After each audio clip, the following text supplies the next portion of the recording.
माझ्या विरोधात बदनामीचं षडयंत्र, बारसकरला फडणवीसांनी उभं केलं, मनोज जरांगे यांचा आरोप। बैठकीनंतर सागर बंगल्यावर येतो, मला मारून टाका, जरांगे यांचं वक्तव्य।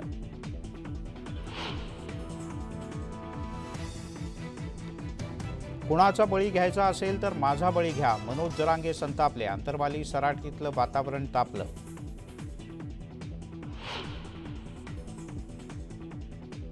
माझी निष्ठा मराठा समाजासाठी, मी कुठल्याच पक्षाचा नाही, कोणत्याच पक्षाचा मी विरोध करत नाही, मनोज जरांगे यांचं वक्तव्य।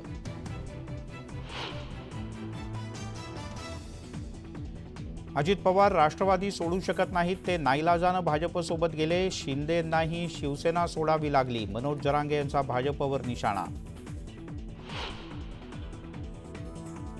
छोटे पक्ष कमजोर करा या वक्तव्यावर बावनकुळे यांचं स्पष्टीकरण, विरोधकांनी विपर्यास केल्याचा दावा।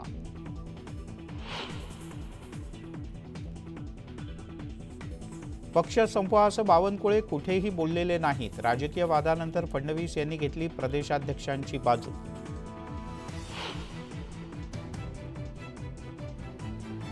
राज्यामध्ये कायदा सुव्यवस्थेचे 3-13, विकास नक्की कोणासाठी, शहरासाठी की कंत्राटदारांसाठी, आदित्य ठाकरे यांचा घणाघात। एनडीएच्या जो जास्त जवळ त्याला ते जास्त त्रास देतात, त्यांचा मित्रपक्षांचा आढावा घ्या, सुप्रिया सुळे यांचं वक्तव्य।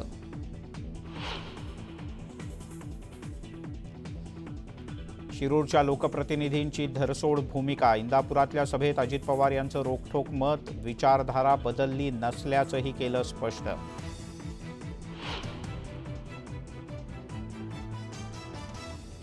आणि इंदापुरातल्या शेतकरी मेळाव्याला अजित पवार यांचे चिरंजीव जय पवार यांची उपस्थिती, कार्यकर्त्यांनी केलं जय पवार यांचं जंगी स्वागत, जेसीबीतून पुष्पवृष्टी।